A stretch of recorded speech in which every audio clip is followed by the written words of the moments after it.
Ale tebele wati ale tu epi le wa se fulu le fitu biru tele tole tan le le tu la fitu.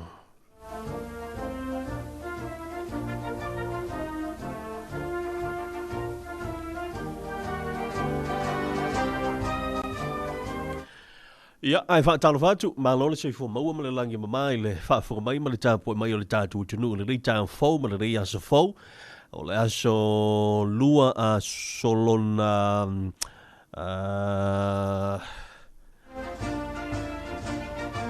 aso se fulu wa matala ngalo aso le foi masina la to aso se fulu nei le masino yu lai o le tu sanga lua fe lua se fulu ma le ono fa taile li o le wa au li mai lu tato tenu o nei aso fo wa fa popo atu lo to se fua ya me se fo yo se aso fa popo ya ma to ya po le ma to fo yola ya o fo lo fa tu fa tal fa tu li ta fo o le ua tātou tenu mai le fo i tai au pakla me masani o le Talofa Samoa o mai on fa fonga mai mo fo i tātou tenu i le tātou fai ngā lotu sau ni ngā lotu ia pe on tapina ia ele au fai ngā luenga tofia le tua ia le manatu mali tari tonunga ia mo se fa siri ngā malo si fa le nganga ia o se fa lao fo i nā o le nei tai au ia wa fo i le amatanga o le nei aso mo o faiva matute ya tau fanga solo ya o le nei ho ya so se aso pisi fo i le tato fo i tunu i ni so vaenga e pe ona ye le tu malo sa fata numero lua i le lato fainga filinga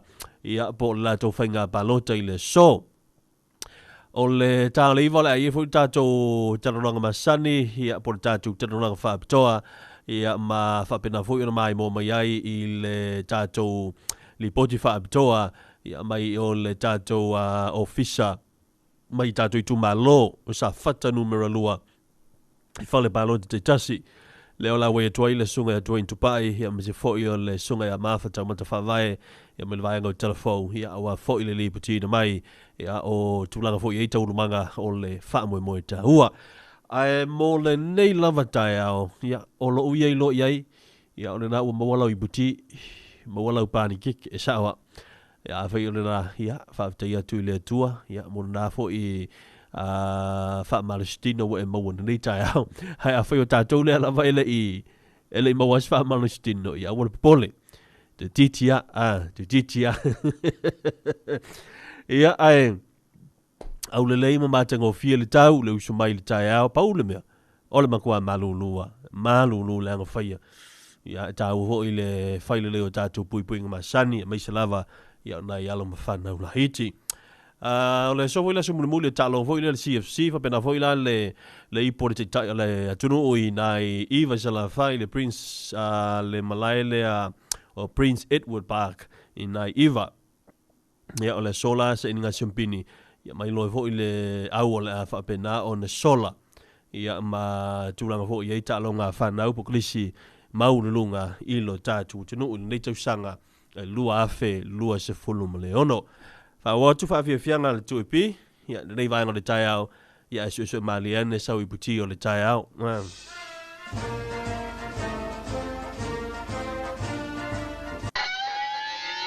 Talofa o ani se to fale moe le nei o lo e fa fonga mai pe le tato wala leo numero tasi le tu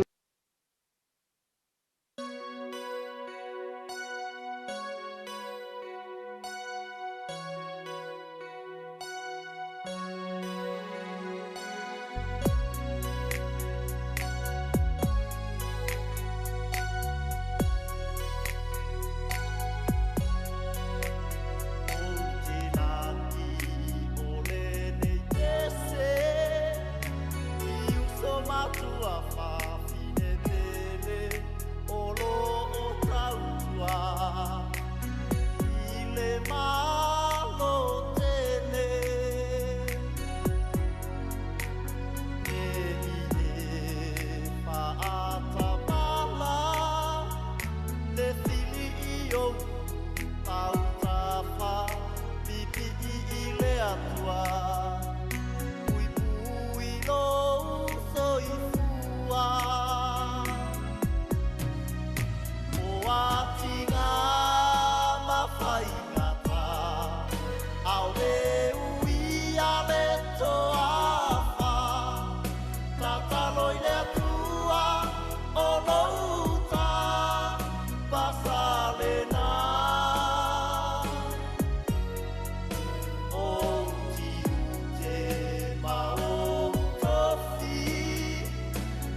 te avano ato e au mai. Amalo utina Soutoi alofa mo ita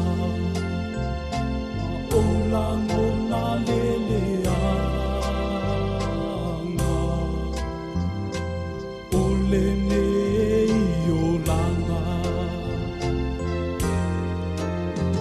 Le lango langi le nei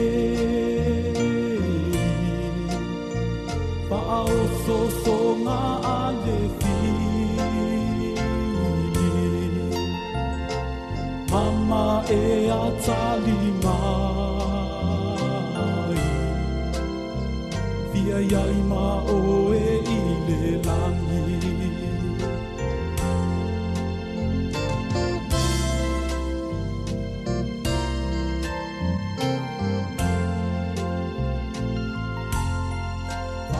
So ngā o leo langa Ina ua utu pe o ulima Malo ai lo utina o la utau singa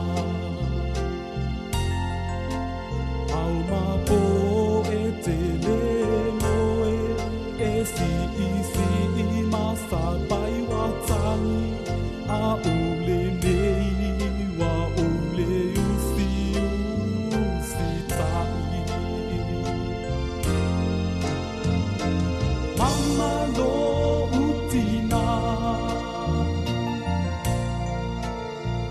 Soutoi alofa mo ita Wa olango na leleanga Ole nei olanga Le lango langi le nei Pao so ngā ale whini Mama e atali mai Fia iai ma oe i le langi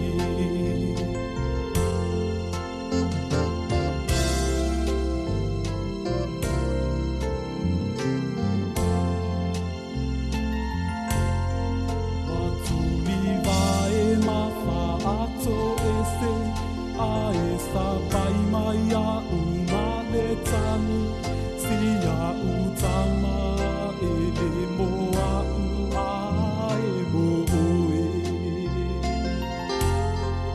O le alofa whaatina Pei ora se la isiana tama O le atua ko i tangatana ia whaia Mama lo utina Soutoi alofa mo ita Wa olango na leleanga Ole nei olanga Le lango langi le nei Pao so ngā ale whini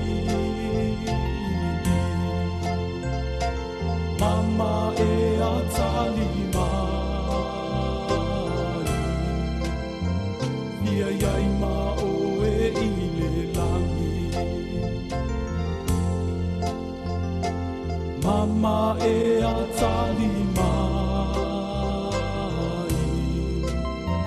Fia iai ma oe i le langi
Talofa lava i nei tai au, ai o talafou mai vai whanua mo le amatanga o le nei vai aso. I tala amata, taluai o le whalawelawe na tula i mai le pāpia o le taumia sina hideaway le whaai unga le vai aso taluai, le ana maliwai le tamaa na sia simai i atunu mamao, e alala fui mo taa 5 tolu te usanga, na so ai lo le pule a li mawhai pule o le afiu anga mo taa maolato whaai unga whuno i nai le vai aso nei. Le tāpuni o le pisinisi ai whaasala tupeni tau le ase to olua, o loo tu ua ia, i le ngaio inga o le wha o manua ma le maliu, a o iei ta whaonga o le pōla se to nai ua mawae. Ua ta ua i li poti, sa langalango ina e a li mawhai pule le taru sanga o le laisene, mo le awa malo se whaatawine le pesinisi, ai peitai o na o le whaalawelawe o tūra i mai. Ua le ngata, ua tapuai o na tue tala, ai ua whaasala tupe i fui i le tailua se fulua wheta la mai ia ila ua, o loo tu ua ia. O le e ana le pisinisi ua whaatula i fui ma le awhiu anga. O le taimine nei olo olo kapea le whaitutua o le pisinisi, ma o se tasio no fuanga e whaatumulia i fia fianga, a le mamalu le atunu u mamalo mai fafo. E le o tu ititia le tula i mai o whalawelawe i Samoa, e pe una moli mawina. E le matanga ruenga o leo leo whale pui pui ma leo la toe fuata ina, o lo tali atu lava fo'i malu le malo e ala isu esu enga.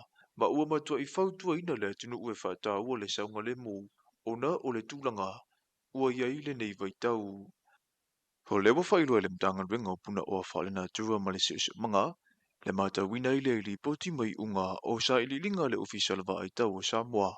E whaapea o lea ua amata o nā lia e mai winga va ai o le tu ainga tau, e tā ua le El Nino ilo tātu i tūlangi, o whaamamonga ia na mawhai na whaamaunia whaatasi, ma official va ai tau a tunu o le Pasifika, ma pā anga mai sia tunu u, ma mole sila fia, o le vai tau o le El Nino, e mā tele ina mā whanawhana i le suasami, i le Pasifika tutu tonu whaapea ma le tu i se sae. O winga i o le tau e tupu whaale na tua, ma e whaititia i timunga, ai whaatele ina i la mala, e mawhai o nā awhia ai whaato anga ma mea tutou, a awhia ai fo i mawhi ngoto le sami, ai meise o isi tu e pei o le uti uti o le sua vai maisi. E hui i lea, ua whaamawina e ono i ai lava na i timunga e to ulu i le vai tau munga la lea. Ma ua whautua ina le tunuu ina ia awa le pole vale, ai ia te pena i tu ma, e mautino ai le songa le mu ma le mawapea o mana onga le tino, ia sota i tasi pe a o ina whaatatele winga i o le tau i Samoa, e le fau i Samoa le tau o le au nino, ma ua masani fo i tangata, e le whaomi omi i masina o na whaato a mai a lea. O loo whaamue ina pea le ofisala wa ai tau i le temine nei mo whaamatalanga, a noa ma le sao, e tusa o le vaenga. Ua toetara noa ina i Samoa le mata upu tau i vaenga tama, mai Samoa, i New Zealand. Lena tau fia i le tausanga taruai o na o le manumanunga le malo New Zealand, i le tele o a fianga, o isi whanau sa vai tamatu, ai ua a fia i whaafita ule pe o le sawa ina, ma le tula fo ina. O le whanutanga o loo a wai mai eisu i le malo, ma le whaamasinonga New Zealand. Whaatasi masui le malo Samoa malana whaamasinonga, na sau noa le minisita o le whaamasinonga Samoa. E matua i tau tele nei taranoanga, ua toi amata ina ia mawhai o na toi tatala le atapu. The matter of adoption is one of profound significance which consider the rights, protection, and best interests of children. Therefore, it is important our adoption processes, policies, and legislation of align with the international standard and application. Through this dialogue, we can ensure that every decision made serves the welfare of the child while respecting the right and responsibility of everyone involved. O le awha mwe i fina ngalo o whaalia, e toi pōpō wai awala fo i aile whaafita uli na mafua mai i nisi tangata, ai ua tau mia ai mawanoa, mo isi tangata. So this meeting is to clarify for isi vaenga lai mo mia na to whaamanino ina, so ina ia mamanino ma ia tau whai se fisosoani ina ia toi ave e se tau tinga le ia i teina ni. O le whaletani māloa le tau mea sina lea o loo whaatau tei ai mo le tolu aso le whanutanga, ma o le whaamue ina ia mai ane ua maua se au ngata singa, e toe whaapawhala le tapu na whaia le malo New Zealand mō vai ngā tama mai lo tātou atunu o. Talafona mo le nei vai ngole aso, manuia tele fuafuanga whianga i male atunu o.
o Samoa.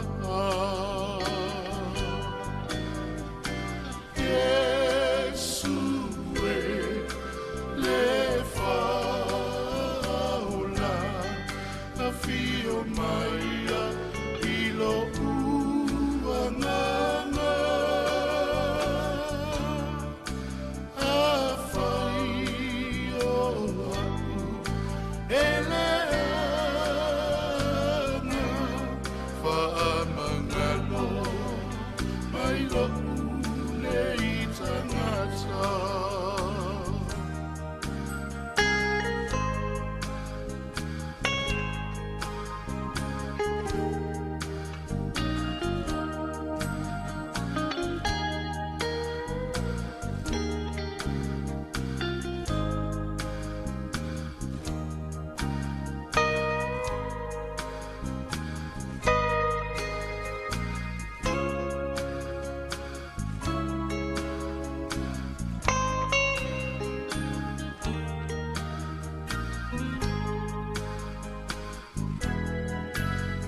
Ua whai mai o aku o te mativa.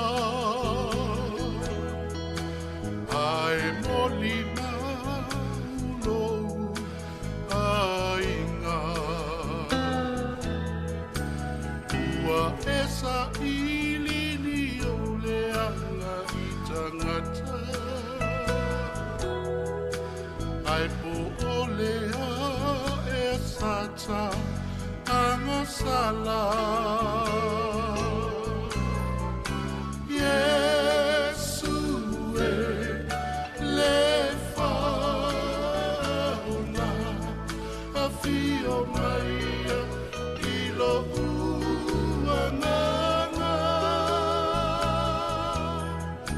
a fai o aku ele ana whaamangalo mai lo nei tangata. Yesu e le fauna a fio mai I lo uangana a whai o aku ele ana whaamangano mai lo nei tangata. Whaamangano mai lo nei tangata. Whaamangano mai lo nei tangata.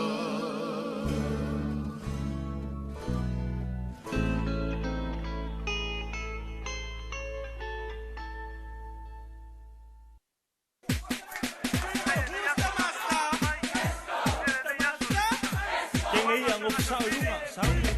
Dapat pa marosi de kamalaan. Limay lunga. Patya.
Eu sia ai la ta ua feangaina ta fia ai o e mo ita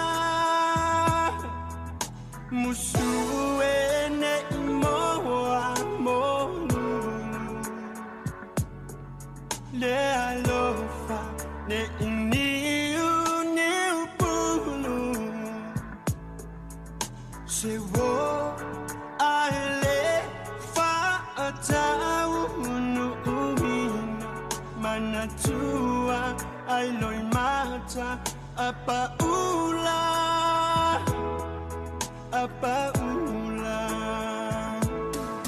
le arasi oi ole panona iwangata yo uma na ona le lupe ia ana o papa abea oe maasu o tama momoria tuo ualo paana la iki peona Yosua malana faatonga le mutia una ilesa toma anga ne ile taulau le moana na o mauina le ele na o suaina le aini ya aura pa se penina una o etasi ni usila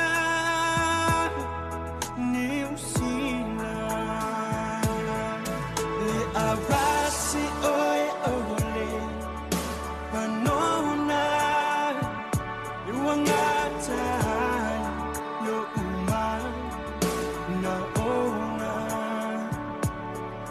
le lupe ia ana o papa abea oe maasu o tanga momonia tuo ualo paana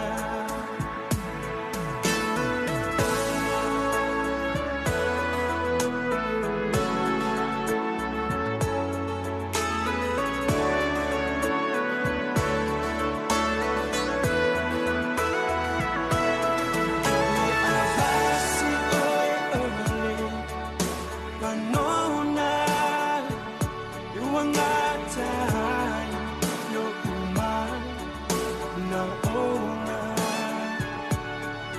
le lupe ia ana o papa abea oe maasu o tanga momonia tuo ualo paana momonia tuo ualo paana momonia tuo ualo paana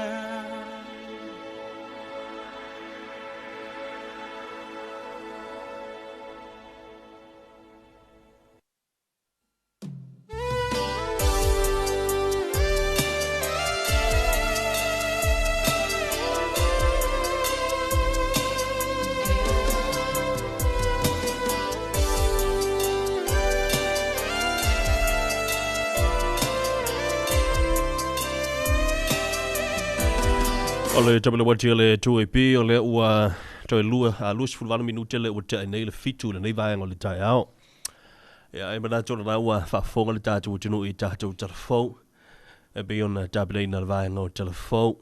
ia na fo I wa fa fong manino ni so me lo tupu I le tatu putinu ia I la le tatu ia ona la wa manino mama malama a pe la fo no fa ilo atu stemi ufano o le so le fa tanu ina fa nga palo tale titale tu malo sa fata numero lua le fo la uta pena ia se ma to va nga mlanga tu I tua ia wa fo ia le fa mo ia a wana I LS Malau TV o fo ini LS Malau le tio ia am fai ona e fa fonga ina lo tau pa ia tulanga ia tau manga le tu malo fa manu ia tu ia le fainga palota le tu malo ia tala masani ia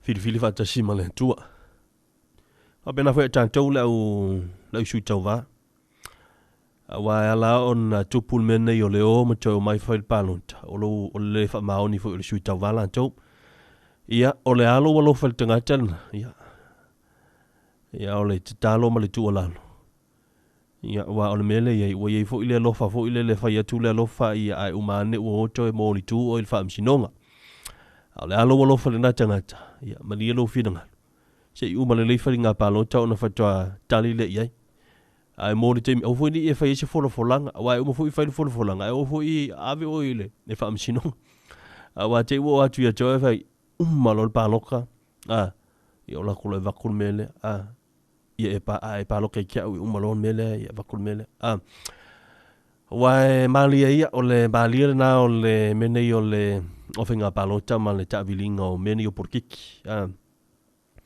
wo ai inga matau ai inga toto ivi ba ano u a tau pa o le to yele na me o balo sia to le politics ia na ilo lo tonto mo lo ano ia po le alo fai mai e tangwa ave mo lo to mal mele le temia le fai el palot ia o lo pe a foi pe fai mai foi o mai a o e a isi mai a o e se mea ia e ave ia o no lo lava ia masani ai ia o le foi o to mo tu ia o le winga na la fam talang ma li lia tatu sui to lo le e palot el fai palot le ia ai o ne te ua e to se lava kamale o ye kako tu se fai tu fo ile lofa ia ho te fa sing tau mai ente oi ia olena ai fa pena fo tatu la palo tali se o ko ke a mi oleang di situ inga tanga to fo ile le e sa alu pi ia silea sui tau va ai na ona uma le fa nga palo tam fa mena mana oi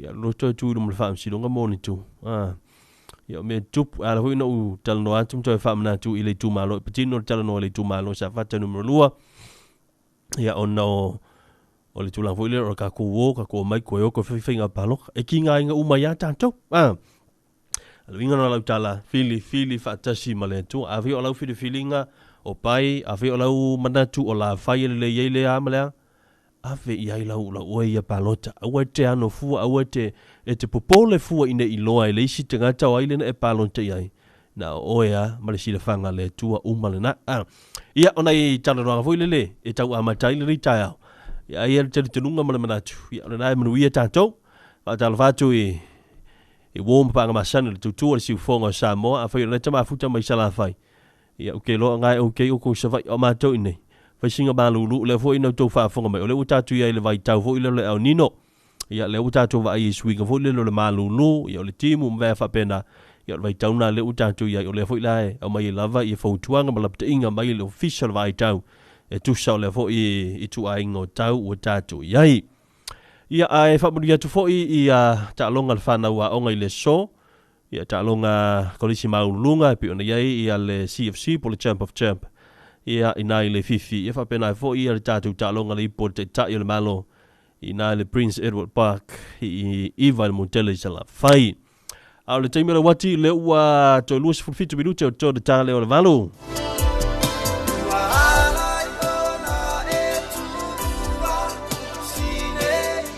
ai va vifia tu sunga ia pen pe tana ile nei taimi all he tai au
up in the morning, love. The sunlight hurts my eyes, and something without a warning, love, bears heavy on my mind. Then I look at you, and the world's alright with me. Just one look at you, and I know it's gonna be a lovely day, lovely day, lovely day, lovely day, lovely day, lovely day, lovely day, lovely day, lovely day, lovely day, lovely day, lovely day, lovely day, lovely day, lovely day, lovely day.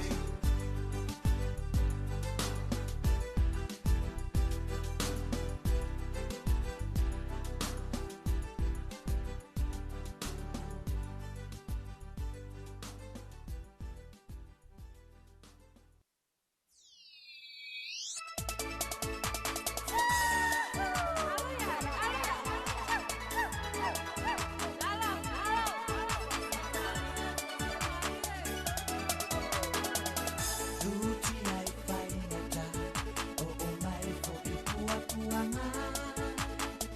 Le ai ni poke ni pua a, tau na chale soi fuanga.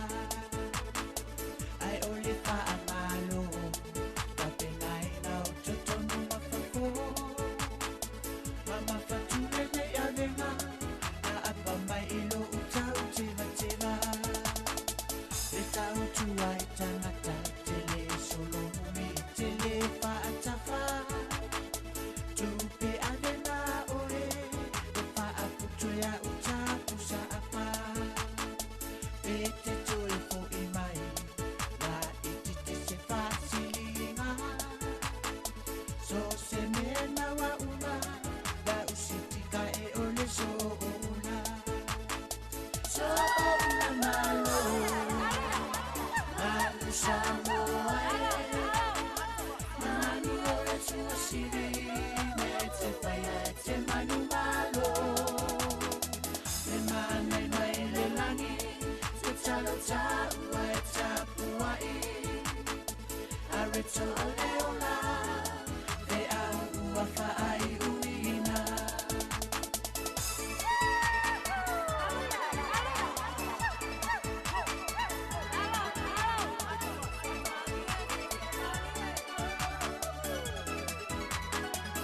Kusapi supo I e tonga kusa apai no male tele o oloa.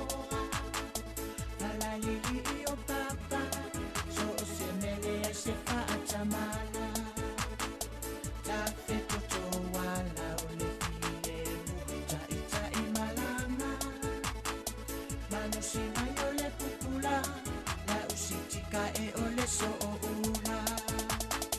E ini Samoa, e se te paua whaala uinoa. Tala mai I o mao, e watu tupu o ni whamomo.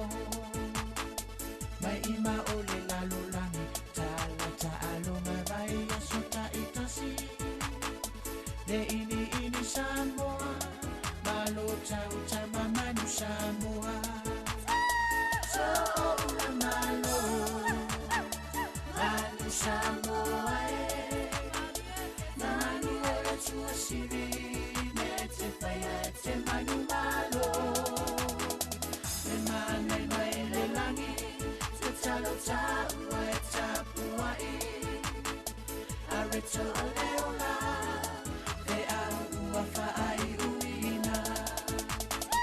So ora malo, Manu Samoa Manu ora tua siri, me te paia te manu malo. Le mane mai le langi, te talo taua e tapua I. Areto a leola, te au ua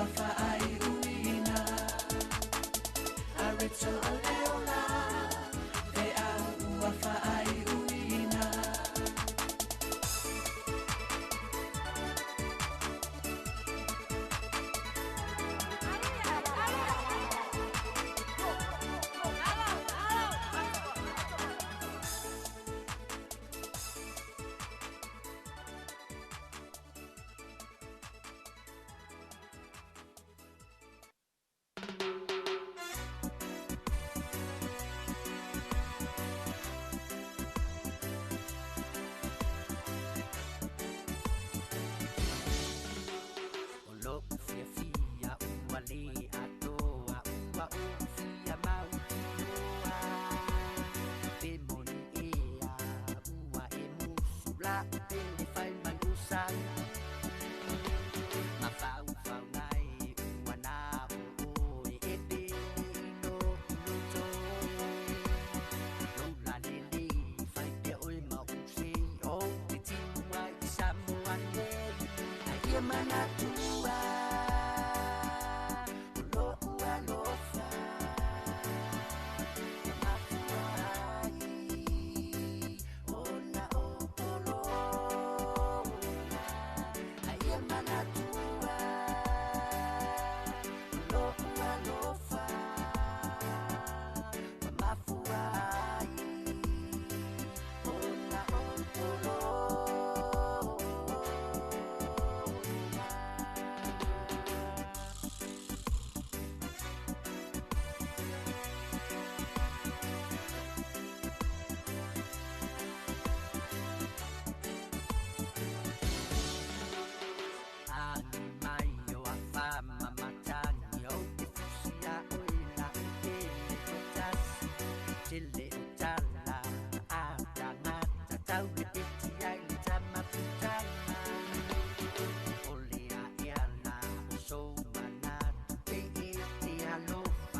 Awamazu.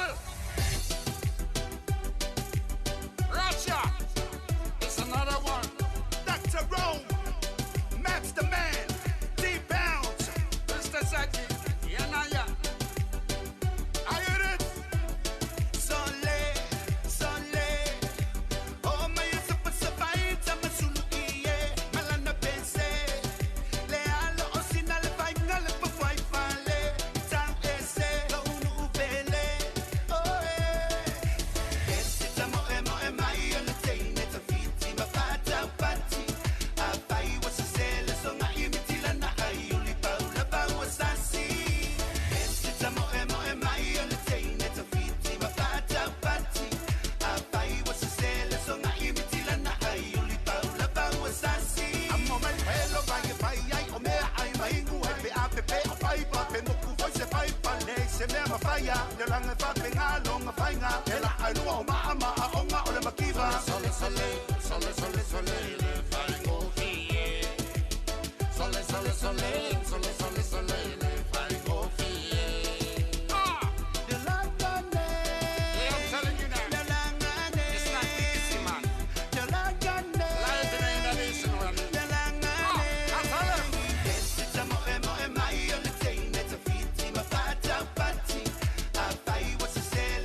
Life in a nation, I tell her.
Ala jumala mo tele to pile wa to fitu bidu tele to le tan le le tu la valu nei tai ao.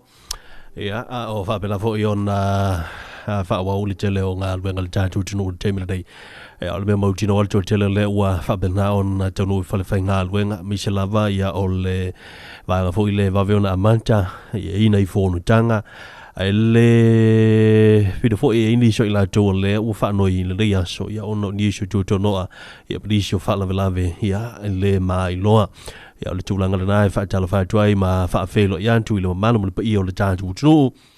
I le nei tai au, ia ai o la ua ia whamana tumasani.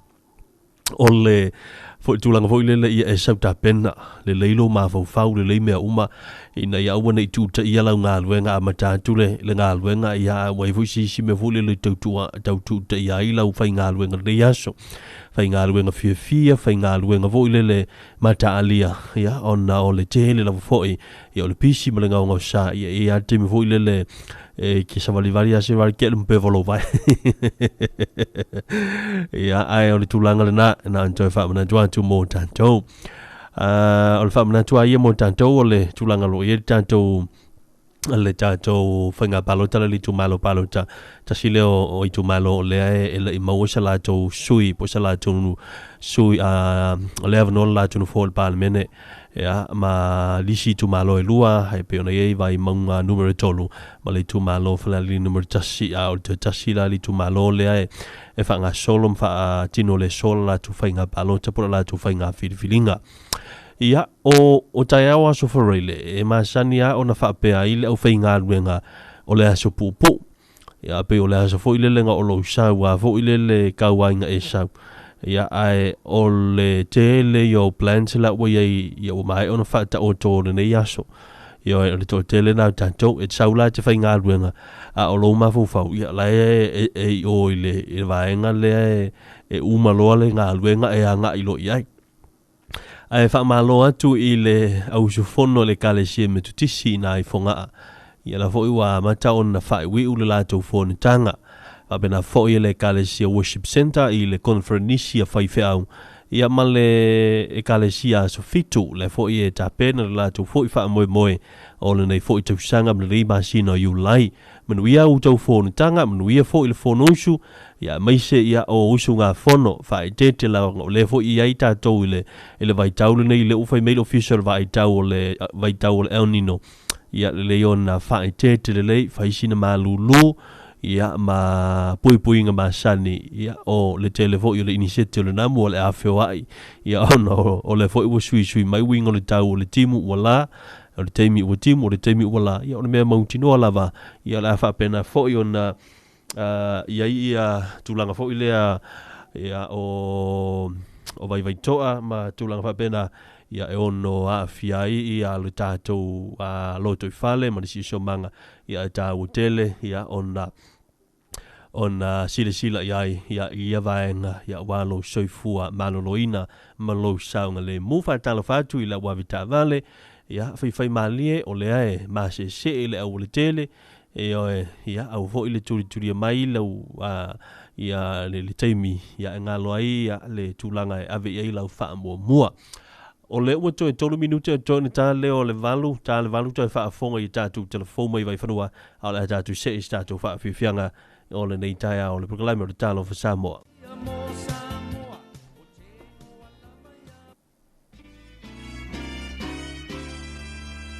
Malu le matangi, malu le vasa, le aisinga ue whati I lo uanganga, momoli atu ai, ai o alofa ana, ia te oe o laupaanga, le pele I lo uanganga. Susuru le masina, te pula fi fetu, o suru ngia ai o atu motu, male saurina malu, fia lo atu, agana la aia, ina ua malanga atu. Sauia, oele mana mea, ua alai, ona ofa avalea. Lau tali, lau ani, lau pesa lia oe ole dia,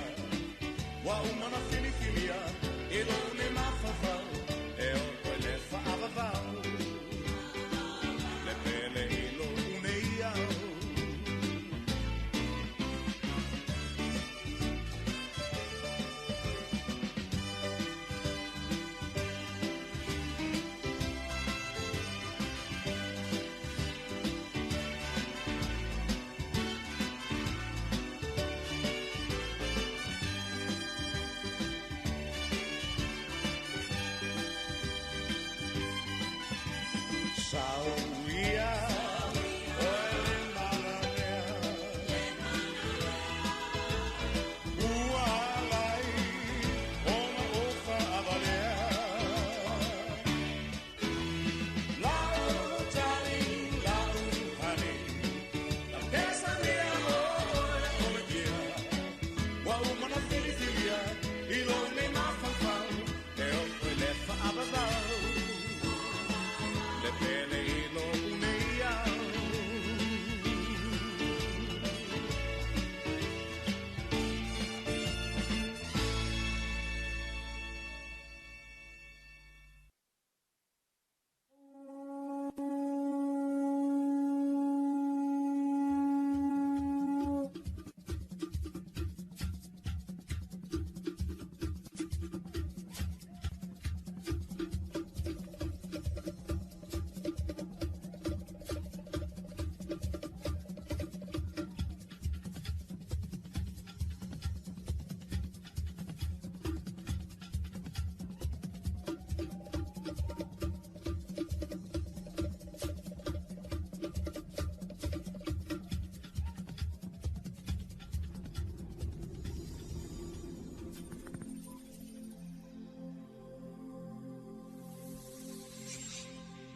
Talofa lava i nei tai au, ai o talafou mai vai whanua mo le amatanga o le nei vai yaso.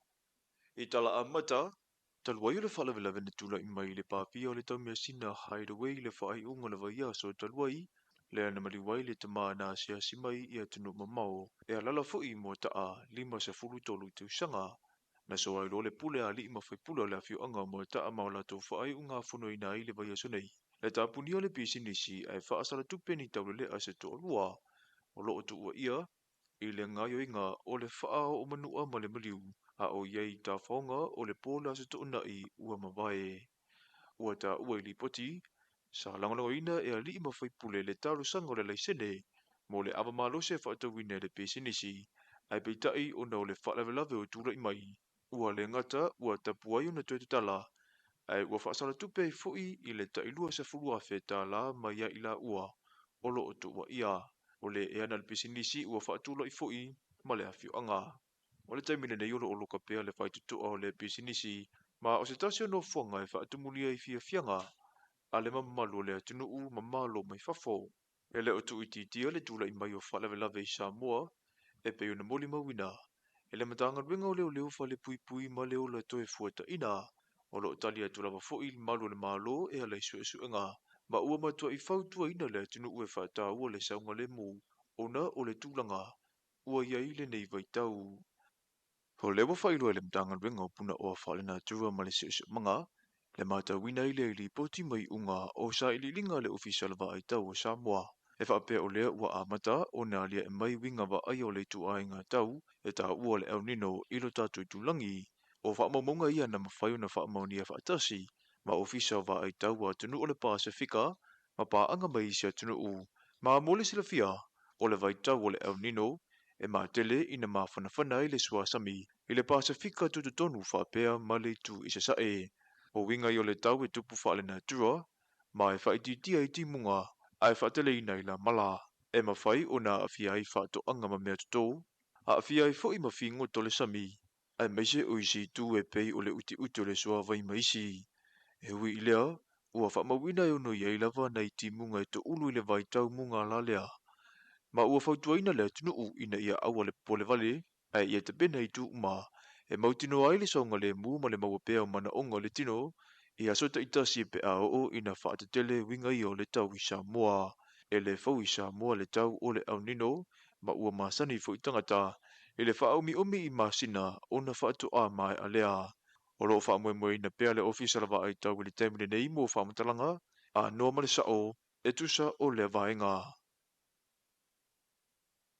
Ua toetara noa ina i Samoa le mata upu tau i vaenga tama, mai Samoa, i New Zealand. Lena tau fia i le tausanga taruai o na o le manumanunga le malo New Zealand, i le tele o awhianga, o isi whanau sa vai tamatu, ai ua awhia i whaafita ule pe o le sawa ina, ma le tula fo ina. O le whanutanga o loo awai mai ei sui o le malo, ma le whaamasinonga New Zealand. Whaatasi mai sui o le malo Samoa malana whaamasinonga. na saunua le minisita o le whaamasinonga Samoa. E matua I tau tele nei taranuanga ua toi amata ina ia mawhai o na toi tatala le atapu. The matter of adoption is one of profound significance which consider the rights, protection, and best interests of children. Therefore, it is important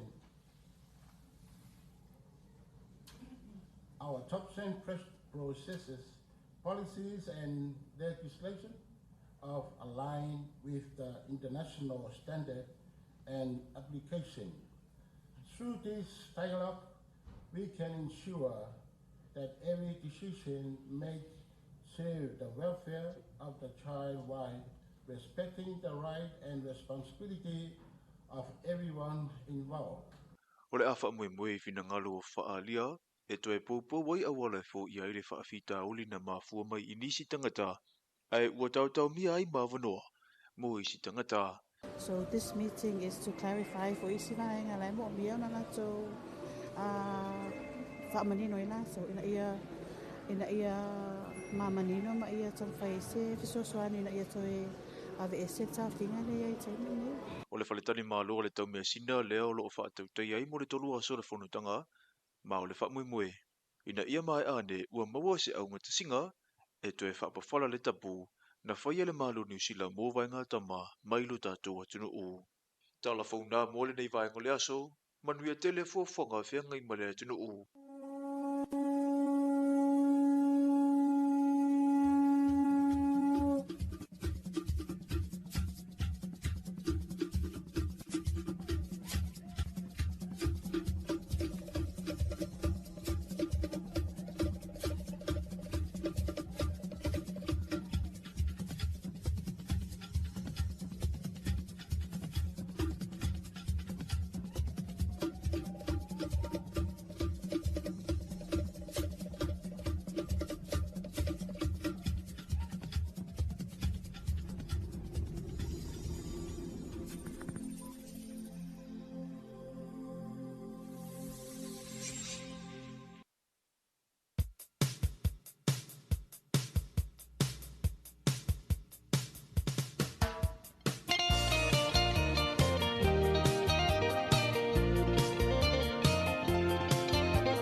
se pia pia mo Samoa o te ngoa lama ia pia pia chio Samoa e ua e tali io ha ha ha ha ha ha ha he he he so ia la I malo loto tele ia fia mai ma e ata ata pe a se io pese a tu ile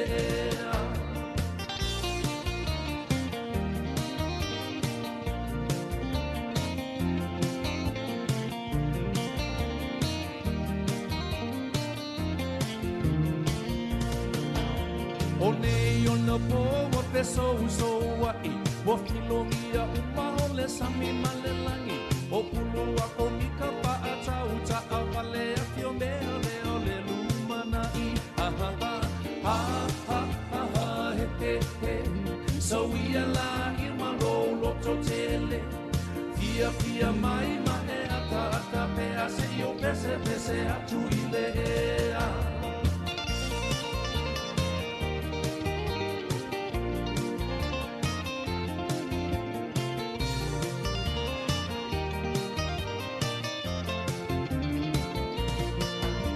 O nei ona po wa peso so wa I wa filongia uma o le sami malelangi o pulu a komika pa ata uta a vale a fio me o le lumana I ha ha ha ha ha ha ha he he so ia la I malo loto tele fia mai ma e ata pe a se io pese a tu ile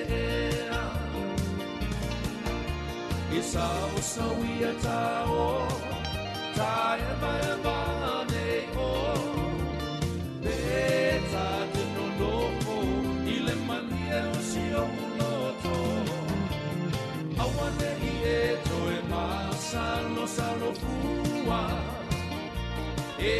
tali tonu te ata so sola I maunga.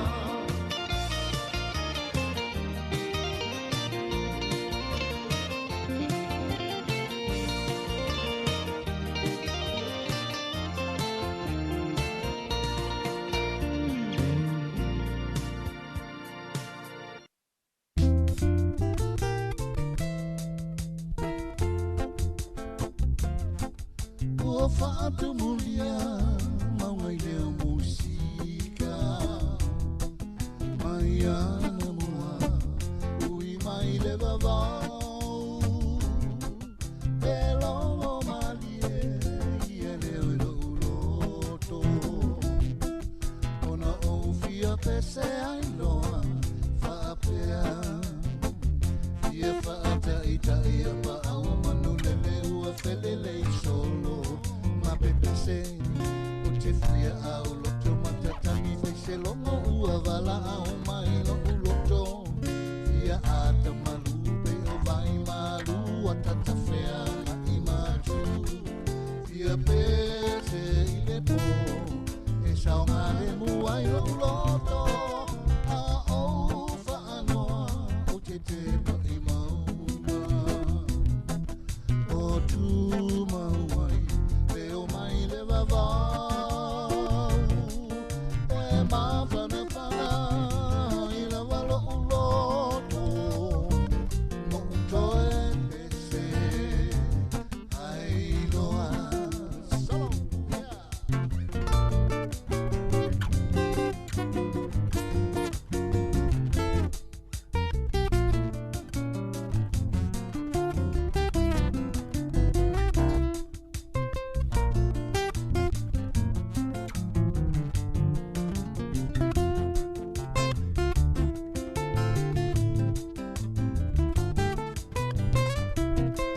Ua whaatu mulia, tātou ele suka. E mafua mai, I mea tau mawhawhou. Ina ua sui e se, tau mawha Samoa. Ua le mawai e le tino, lona ola. E mana ia lava tau mawha Samoa mau I Samoa o mai aso mawai. Fia ai a se o ta whima ta mana ia, whaato asali mai ia. O le ngau ma le sea, uli palusani whaato a fuke mai ia. Mo e vave I le po, o te maro si ai tai ao. O me tau mawha, e te alo e se ai. Mea uma e lololo, suka male ko pai. Ma whaafu umi, ia so malava. E te ola umi ai. Sauna I ta o sa forse usi nisi au pauna. Fala I titi lauta mawhai talo ma le pisu o pauna. Tia I uma moribi pima moe ma le puma sima. Afia ola ai a voka tamato piku kama. Ona I ngalo lauta lawai ngā au mai elefo mai. Inu ini au umalawa lauta lawai. Inu lewato anga, inu lewai.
Le whaatau patia wala vane I ngala le ai li whae ua siva I lalo le siva Samoa nana mamalu ia ato atoa mata I o tanga maletino ya vavai e whai mali e awala so ona whai siva mai loa o oe o le tama mai Samoa au e ae se I whai mai sau upu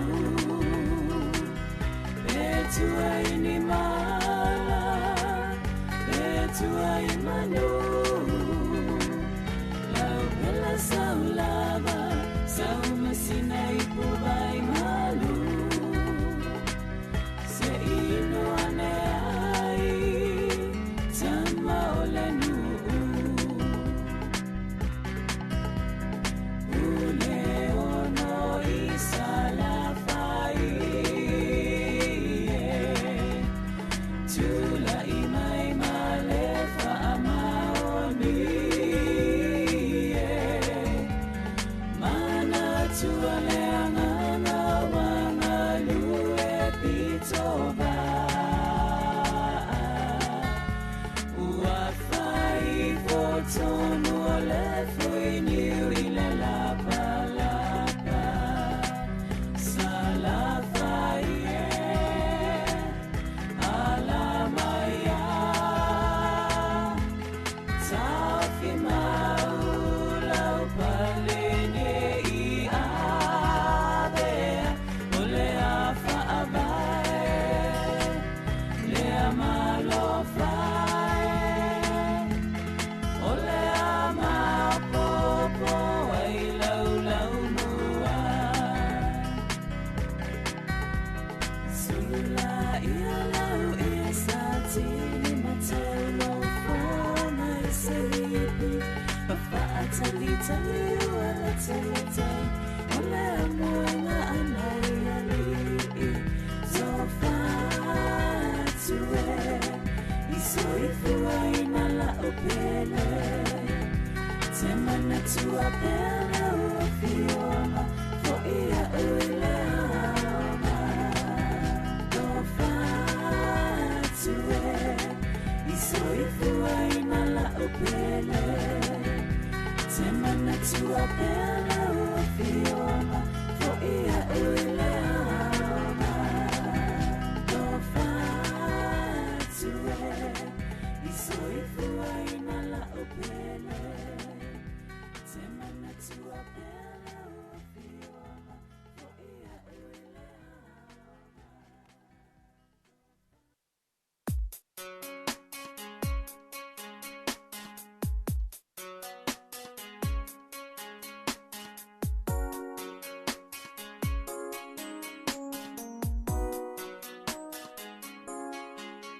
O te mana tua le tasi a soile mawhai na ngalo sa ongo o atu lo ai na a e na ngalo a e a o o leilo pe wha a pe whea tali pupuri mai e lo tina wai mai o lai te alu atu lo na ai na su e lo tama ai o te leilo pe ai se a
si ai lo fa moe ole atu ana o oe au so lo fa sunga mate moe a ia e mana tu mai pea o a upe a e alu o a ufo ia o te wame e lo fatu sau lo o sunga pia ina e alu e te ata mai wo o wi lole le la masuna oe wa e tutui lo fatu a tele ia mai a te a atange mai a yu manatu ole a e tu ua a e a Ole aso ai sau ole pongangi mai o alisi ole vava ole mafaisa o moia o le ole angalo ni mo o lo loko aka mai lava wo lo le ole a beni me fai masese vele lo fa sa ngo foi ni o fa beni se fa ai mai ni pausia o lo fa moi moi se ko a beni o ko koi au mai sau o te lo lo koi fai ni ai so ke fu suma pepe a fai le mo fai a o ai e ka wai na va te fai mai lava suma beni ai e fo wa wa ke le sau no ya o le abaku tu mai sua tamo ita ine ingalo tu o foli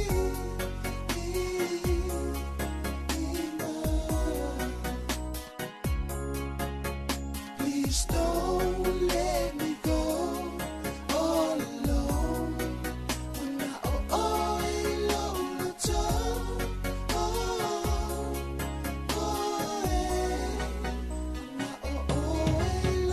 Ete ata mai wo o wi lole le la masuma oe wa e tutui lo fatu ai tele ia mai a te a atange mai a yu manatu ole a e tu ua a e te ata mai wo o wi lole le la masuma oe wa e tutui lo fatu ai tele ia mai a te a atange mai a yu manatu ole a e tu ua a e te ata mai wo o wi lole le la masuma oe wa e tutui lo fatu ai tele ia mai a te a atange mai a yu manatu ole a e tu ua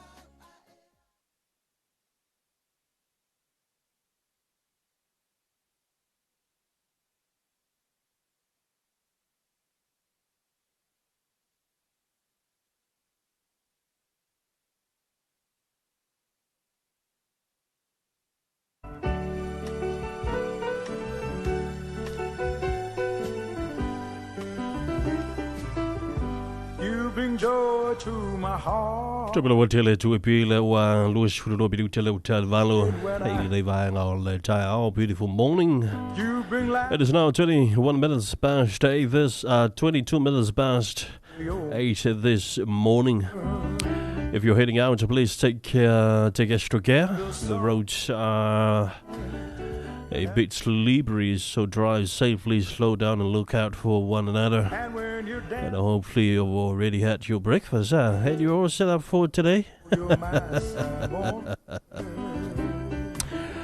Anyways, today is an important day. It's voter number 2 by-elections takes place. Our Radio 2AB and TV9 news team is already deployed across the electorate to bring you the latest updates throughout the day. Shout out to our 2AB and TV9's team. Shout out to Isaiah, Martha, Taumatafavai, Dwayne, and also our driver, Manny the man, Manuel. Be sure to stay with us. We're providing live coverage on the Radio 2AP and also on our television on the TV9, our TV9 TV channel, and also on our social media platforms, Facebook and YouTube. So we will be live streaming on those online platforms, and with the reports and the interviews and also the latest developments as they happen today. Wherever you are this morning, thanks for making us part of your day. Stay safe and keep it right here on Radio 2AB. And 24 minutes after our past 8 this morning, 8:30, we will have the usual conversation or usual talk show with our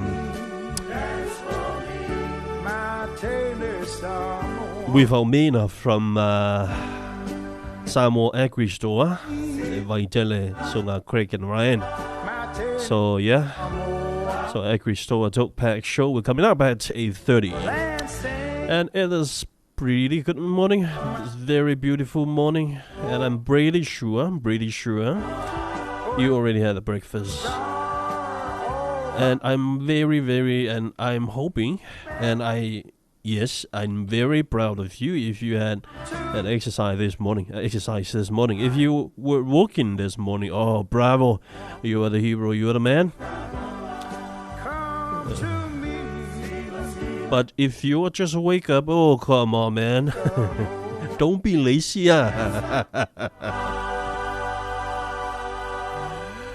Okay, we are now, let's get back to the music from Eletice.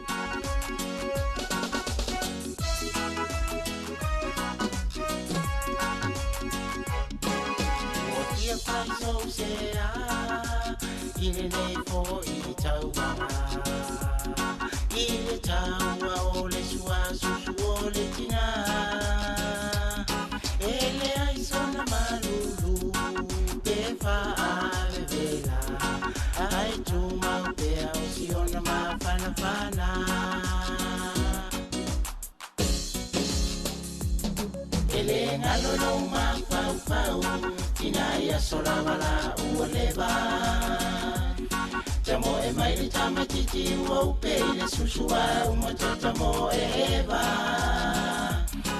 Ayala tina ya sonei Ua musu ifa sususo Ua maile tele o tama Iba ile susua uotoso Oele tina susuya oela upebe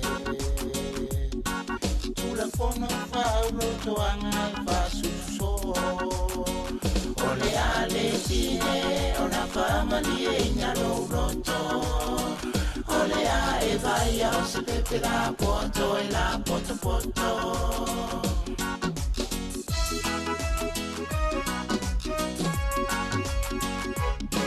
Ilale le yetirio i tenina Iale leila o maitawina Fasolo le Pauna, Oritina Lofa, Ayalitina Paye, Olini Roy Mata Isi Bebe, Ua Puta Manama, Malima, Ua Pay, Oli Abe.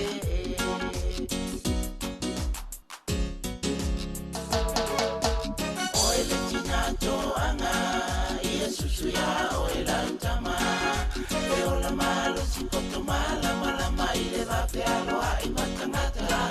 Ai asu ilo sisi susu Te ola bai bai mato e valea Tau blu e leu polea nanga Tamati alitino e ala osimea Oe letina o ua mawa e Te mawai proteini vitamini Vale minerale Tanai amose Natapea ile va utu Tamo ele teine su e mai setina Tamo fa su Yeah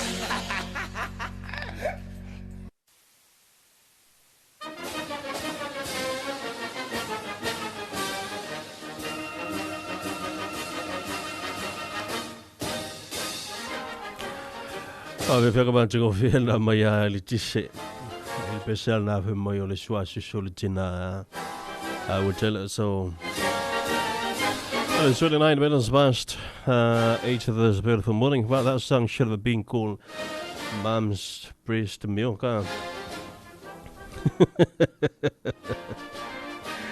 They say nothing beats a mother's breast milk, but it's a nature original superfood. Packed with nutrients, full of love. Those are made fresh every single day. No batteries, no charging, no preservatives. Just the best starting in life for our little ones, huh? Anyway, so all the wonderful moms out there listening this morning, thank you for the love and care you keep your children every day. So you're doing an amazing job. You're doing a great job. Anyway, so a warm shout out to as well to all the listeners who have arrived in Samoa for the Methodist Church Conference and also the Worship Center Worldwide Pastors Conference, whether you're joining us from across the Pacific or from other parts of the world. Welcome to our beautiful islands. But to those who may not speak Samoan, we are delighted to have you with us this morning. If you just arrived in our island, so I'm challenging you to go out and explore our island. You can find our local market and grab yourself a coconut,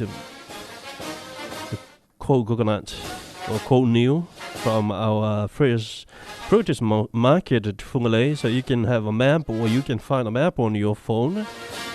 So you can access a lot of tourist signs here in town. And we hope you enjoy the warmth of our people, our culture, and also our famous Samoans' hospitality. Keep smiling. Enjoy your time in paradise and stay tuned. There's plenty more great music and good vibes coming your way right here on Radio 2AB. But before we get back to our music this morning, now our man himself, Ryan, joining me today in the studio from the Agri Store, Vaitele. Yeah, I fat Talofatu. Yeah. Leo say Ryan, yeah, il nei vai ngole tai ao tala fala. Good morning, Ryan. Malo say for. Kia ora. I hear him, mate. Namaste. Yeah, if you feel like ngai toi fa tala fa tu nei tai ao. I tupu mai e sio tato tunu. Ya sunga fa fengainga, ya tau tia la lu sunga fongolo e ni tai ao. Ya sunga fa fengainga malo tu fa tua, fa peono fo yalu. Ya tato fa nga malo, mai la malo le malo, ya tato palimia, sui palimia, minister kabineta, ya fionga fa puli. Ma tau tia fo ile sa wal fai pule lo e te mini ile tu langa le o tato 2 miliona tala le fa matu e tala fa tau tu tu pe lo filo ono lo filo fitu ia le o fa matu ile le nei se le nga tu pe ia wa fo ile tina ino sio tato tu nu e fa tano fa tu le malu la sio tato tu nu no mau mani fa sala ngai mau ta malawa ia so lava se vai ngo sa molo e mafuta mani tai o ia fa talo fa tu pokala mer sa ale fa lo lo mo foto ang ia ma tato tu e pi po le su fongo Samoa. Good morning Samoa, tai manuia. Fer kaka more, eh? Oyo, ai foi okore. Mo tupu ka. Yo kamana fa ngoi me le mai shen fa na. Toro wa peris fa ngore ni. Ia le va tai. Ia me sili le wa fe lo mo lo so. Ia ai te lo la foto ia ren. Ia ni si fo va ngai fa pena ona fa ilo wa sil fio tatu tunu tu ale tatu fa lo. Ya, vaf tai mo le no, ya telin tu langa fitan no ni tau. Ya onon man manunga tatu taimi. Ya wo oto ina mai ni vai nga tau. Poni tu langa fo ile importance. Ya mo le fa fonga mo mo fi se tatu no. Ya tu langa le tatu vai la. Lau fionga fo lo tu fo ni tau. Ma tau tial pa uol vai la lo ya. Le lau tom fai to lau ina. Ya mo le fa fonga mo mo se tatu no. Ya wa fo infa ma venga.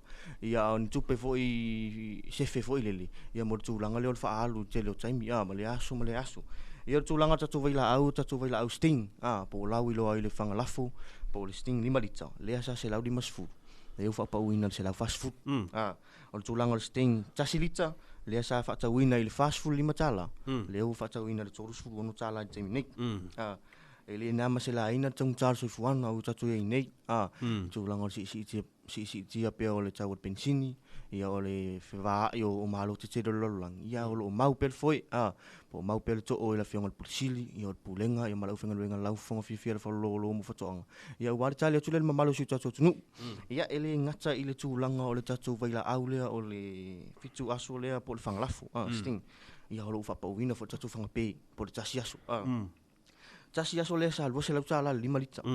leu whapauina se lau fitu sfulu. Talofa Samoa. Mo le taimi nei. O le tasi lita le sa whaatauina i le 5 futala. Ia ua whapauina i le taimi nei i le 5 futala. Ia e vefa i lene wanoa, ia e watu esi whamanatu, ia o se tima enga, a le whaolo o loma whatuanga, ia tau wala mai le whiongan polisidi, ia pule lua, ia lana au whengan ringa. Ia e tau tua nara tatou pe mita.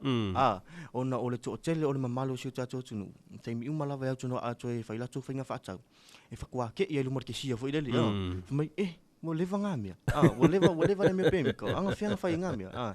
Ia o whawhonga mō mea sa mo le tunu pele ni tai au, ia leo te whamanatu atu ia te outou, le mamalo si o tatou tunu, ia o le pēmita, ua leva ona whainga paanga lea ali whalo o lo mo whatoanga. Ia ma le tatou mtanga luenga le quarantine. Mo le Ryan, manua le ua e ta o le vaenga le. Ia wa e ta o lo me le o le pēmita le Ryan. Ma fo le o le tangata fo i le le whapea son. Umi fo ilang fakal. Ale la tau silia to la le umi e fai le pēmita ona fai le ona mai la vai la. Half time fa fisili e nga fisili mamla mai suta to tunu e tasi lava le asu. Ele a ko fo se asu. Ele pe ol fainga le singa ka vale e fai suenga nga lo laku lava pu ela waka o informations ole nga fa pe mitalia. E fai ona tala ina lau tupe mai fafu. Ona e mau mai lava information ko ngor ka mai ID e mai le ka o mai quarantine. Okay. Tasi lava le aso tutongi la rosfuta la piki ina lava le aso nga. Afa pe e fa mai ka mai lo available la to machine le fai le card pole ka mai credit le mai au.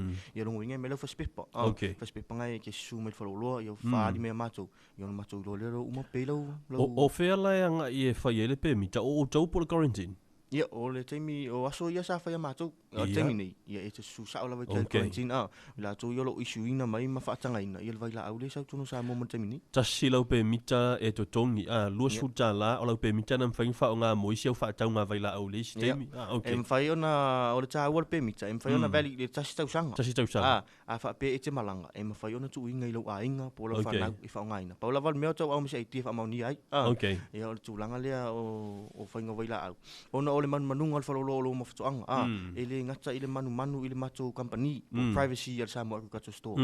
A le tu langa o le puipuia mal si o si o tatu tunu. Ia le to na ma se la ina ele te lo tau sanga mo vai wa ia so fu fanu. Ona tu langa vai la ia pe o mafuanga le ia fa malusia ila va le official quarantine le fa ia le permita ia nisi vaenga fa mo le Ryan la fo tu lava le ia no mo Ryan ia o le tatu masina Julai o marta pisa uni le tuto tasi ia mar sfuru tau sanga company ia o le masina lava Julai ua fa ingoina o le July hot sale e te maua le o te lenga o matou fa la wilo o lo fa alu te minei e lunga matou Facebook page e ua te mai te city a ua te mai te su atu matou ofisa su matou la lai funga lei le matou mai na tu i vai tele ia po le matou la lai salonga i te fa fisili a fa pele lava lau se lengi a tele lau fa tau e mfai ona tu si lalo lau tau sanga sau pa po sau discount ia ona tau aule manager so falolo tai tas ia managers nga e fa o tono pulenga ia mal fiongol pulsi ia ila tono lo fina le tama a ingo le company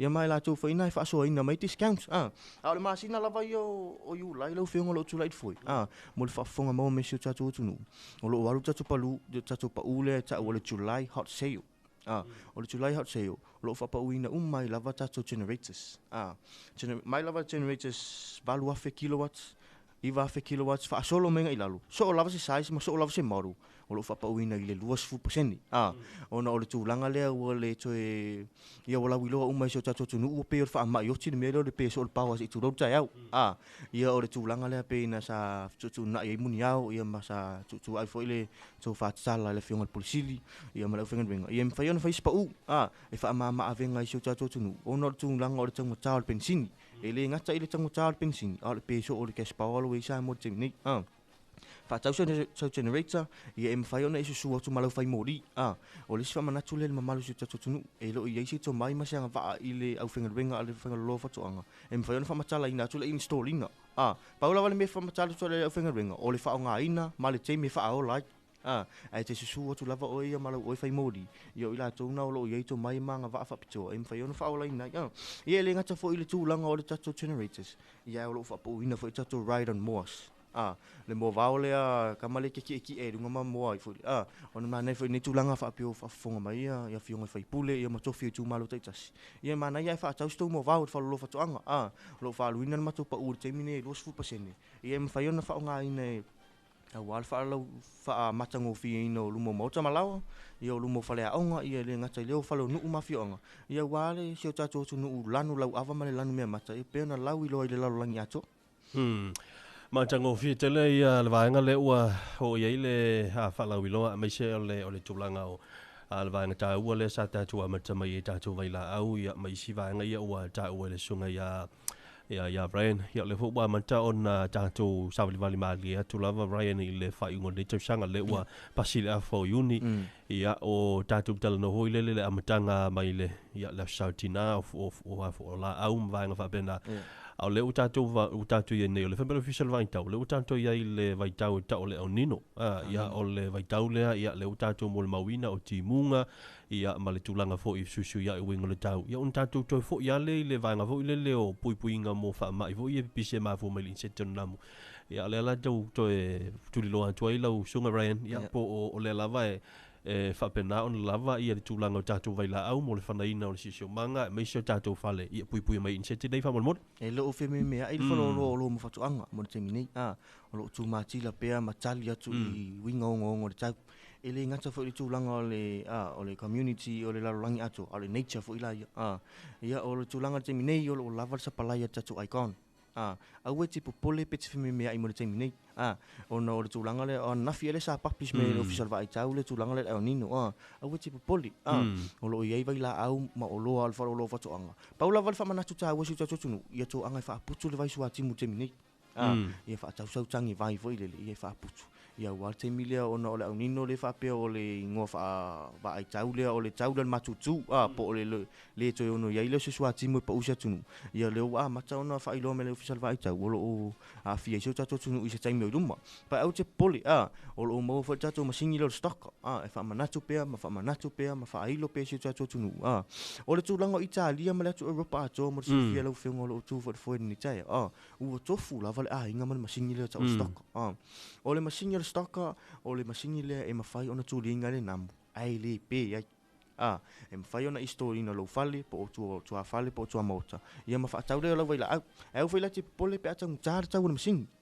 e mawhai ona whaatau ina lau waila au ona whaatau leo lau whangavao 5 lita po le 2 lita po le 8 lita ia e mawhai ona e whangai nei whangai ona o le mangai o le tūlanga o le waila au leo e mawhai ona kio la isi namu e milionga laku afa pe ele pe ngamu e milionga laku fo isi ngamu le ko kasi ko ku fo isi piku e ko ngo mau fo isi ngamu e milionga le nga tu vai la au le e once I spray spread out to follow mo to po lo lao ele to isi tu lango se namu tu lango fo ele wo kera we namu be fe ta to se tu lo ta au afa pe sung tio ta to wisu se tu lo ise manu langa fo ele ta te le to fio nga piku nga same things apply i le tu langa le namu e song tia lo namu pe tai lo na isu i se tu lo ta i le manonga vai laudia e le toi fo i mai run away and never return ya mana ia le fala wilo e tau wa le wa a felanga le wa mai tawina i tatu ia pe i va timu a fa pe fa tulanga fo le le tatu o loia wa le wa mai fo tau ia tatu a fa va ba fa pena a tatu loia mo le fa to anga pe o tatu vai fo ile o tatu pa ia tatu pa fo ie pa wai ma fa pena se fe mai ma le afo ma po ta lo tu lo fa fo ngala tunu ia ma tatu lo fo ia mo ka ko la u ban ho ila to talo pe o tatu o so si bulingi mai si be fa pena ia o le manu lau ti lava na ia fo lo fa to anga po lana vai mamaunga helping you grow mai la vai la wati na e tau amata mata se ipa ia le se manu ia po le pest harvest e tu le fa lo fa to anga ma u lo lima mau ai le ko fa mulu ia mai la vai tatu pa wire livestock e le ngata tu langa le pa e mau fa tatu po still post ono futu mal val futu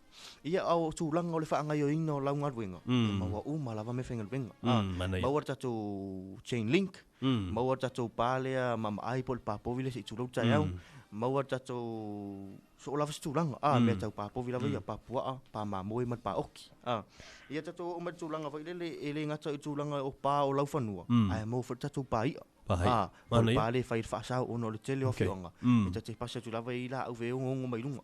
O le whaasau le mena. Tātou po le ara mea whaongai fai whaasau. Mo le taimi nei, o lo bau le pasa o la vai fai whaasau. I le whalo lo mo whatuanga. Ia tu langa tātou tūs. Tele mano anua i le tūs. Asi o matu la la te itasi. Ia e te iloa ai ma e sila fia i lau te lengo nei o lo. Nia ona use e mai whaile li tūla le whai ngā whaiva. Na i pia mai o tātou a uso o whai whaile ma tā whai oi po lea tiu te tau ave. I o lea saina le o ngā sami po o ngā taifale. Ia tō tātou whaapatau matatau ia te i lātou. Aua tō te poli. O lo o maua o malava fo i le sapalai ia o mea tau whai whatuanga.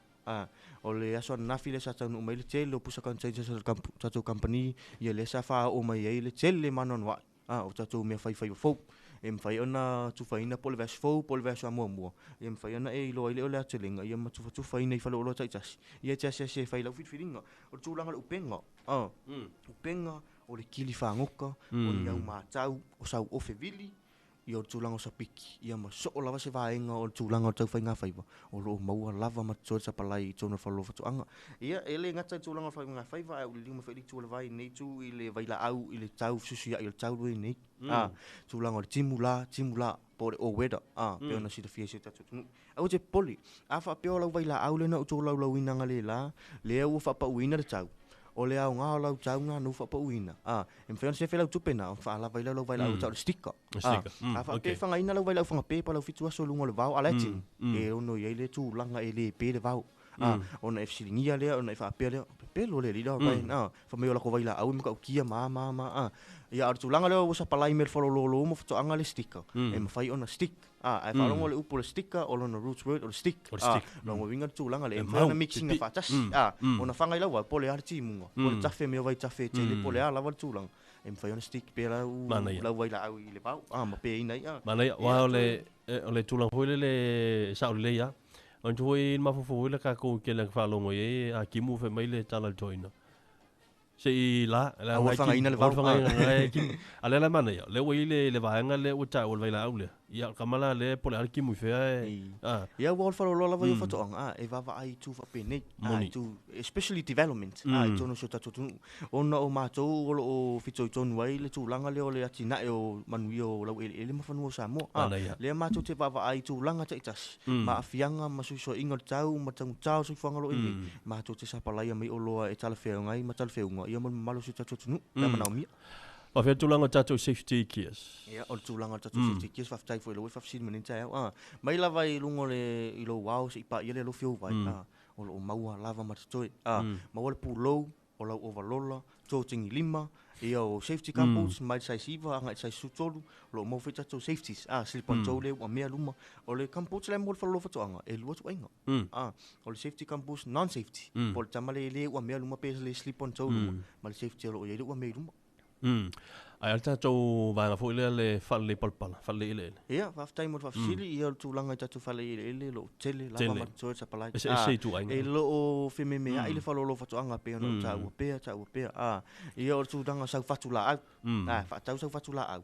Ele ngat, o le whalolo whatuanga, ele ngata e mau o le whatula au sao. O le whatula au. Mau o le whatula au, lo o ola, i whalo, o le pepale, le ke masal salo ide, o la pe anu o edfale. Toi, mau o ima fua wha ele anga, o matu o loa nei. Tūlanga na ua lau ilo ai le tūlanga wale pito la au wale whionga ia terisia ia masi la vai paenga mato nurseries o ila tō ilo fito i tōnu ile vaenga o le tūlanga o le whaola le po le ambai ere o mato la au o lo mau whatato siblings po le siblings a whapeo ngai le swaleile e sfuru au kamako sfuru au kukama sfuru au sangang kukongi e o tūle masina fōu ai au mei ele ngata le mau o tūlanga mau lau seleni mau lau extra koe mau amale meu kwa lau pengsi koe mau amale lau alo ya mana ia e tau te le ia vaenga uma ia ua whailo le sunga ia Ryan. Lo ke vai ku ele ko kele sa ke mi Ryan ia la fuantu nisi vaenga tutoe ia tau lunga mai ele tau portala men lita amre whaalo. Ia whaftai mo le noa ia paula wal whamanatu si tatu tunu whai tau le leiport tatu loa. Mana ia. Ia mataala ma mataali o teimi uma e te tau ona e fesili ai te le tu uar no whanga. Au e te popole i teimi vile whapea la alu kei mea tanga sa whinga dunga. O le whalo loa whatuanga i lau walunga lava le meta o le customer service. Po le leilea po le service whasmau. Pe ona wha mamalu i whai se tatu tunu. O loa lava ia ma vaila au le whalo loa whatuanga e le se aso expire mo le sila fia se tatu tunu. o lo lava yo lo fa lo mo fa anga le me ta o le DOM fa umina le DOM po le DOM le tu o le vaila au o le date of manufacture pa lava le me fa lo fa anga e mai vaila au i le aso fa ai le ai aso expire le fa mana to ia tu langa tatu miliona 2 miliona lo fa suai tu tatu malo me suai sain sa pepa ia na tu da quotation ia minoi Ryan e fa sa pare tu la oka ia ma tu taimi tala ia ole afal fitu afal fa mai la sungu fu la sfaile ia la stona i afal fitu le tas ia la sa ia le alwe Ryan talo mo la watina ia lo tau mata ia uni ngalo tatu ai ngalo ai tau malele me tunu e mau ia fa nga mai tatu au nanga sa mo market por sa mai samo.com ia fa tau ina ini olo ia piki ina ini matula lai i vai tele ia ve fa neva no ia so vai malu i puenga ia o se leo pa o papa ia matu tai al vai a fei ia maso so vai malu i puenga ia fa fonga mo me se tatu tunu se leo wala aloa pe wala vale ia matua tu la vai na ia o matu na ni au na ia tau tu ina ma fai alo tu fina ngalo ia liu fa li tu vai lo finga lo tu foi ia mau le utatele ia wa tau tu ina sa mo lungo alfa salau ia matemnei ia mo le tu le alo fa anga le finga polisili o pulenga ma le finga lenga lau fonga fia fa lo o lo mo fatoanga ia mo malu lasi se tatu tu nu ia so me nu ia la singa le utamatai alo fa tele atu mo o tu sa mo so fa so fu le suga ya Ryan mai le chato flo fa toanga ya e vai tele tu sai mo le chato por la me fa la wi lo ni sala tu la tu nanga ya am fai en for sia wa lo tu si le fia te bi fa pende aso for real va so fo ala chato to tele lo ai Ryan ya ilunga la va le chato wala le si fo Samoa ai mo dia tele fai banga lu ngalo suga Ryan mo dia fo i la ya tu ya mai se ya o le malu la fai fa toanga ma le chato wa tu no